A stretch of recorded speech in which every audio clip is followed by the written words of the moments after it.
je vous propose, comme chaque dimanche, de prendre un temps de recul, de conviction et de nous engager pour une République lucide, active, non complaisante, une République de vigilance.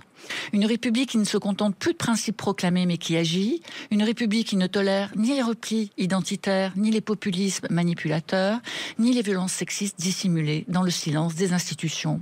Une République qui refuse l'impuissance face à ceux qui la menacent, de l'extérieur comme de l'intérieur.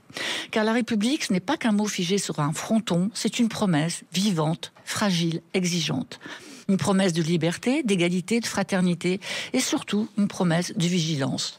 Or, ce qui menace aujourd'hui notre République ne vient pas seulement des extrêmes. Les menaces sont aussi dans nos silences, nos renoncements, dans cette fatigue démocratique qui pousse à détourner le regard, à baisser la tête, à laisser faire.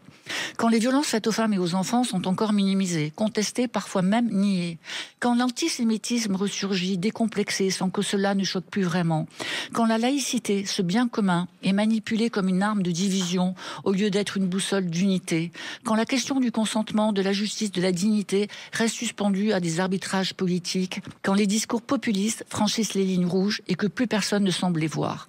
La République ne tient pas toute seule, elle exige qu'on la serve, elle se fissure chaque fois qu'on accepte l'inacceptable.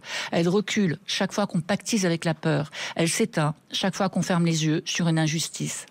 L'exigence républicaine, c'est de refuser ces zones grises. C'est nommer ce que d'autres veulent taire. C'est de dire que les violences sexuelles ne s'effacent pas avec le temps, que la mémoire des corps vaut autant que celle des dossiers. C'est de considérer que les droits des femmes et des enfants comme le socle même d'une démocratie digne de ce nom. La République de vigilance, ce n'est pas une République de surveillance, c'est une République de responsabilité, celle qui engage les politiques, les institutions, les entreprises, les citoyens, celle qui ne fait plus de compromis avec l'essentiel.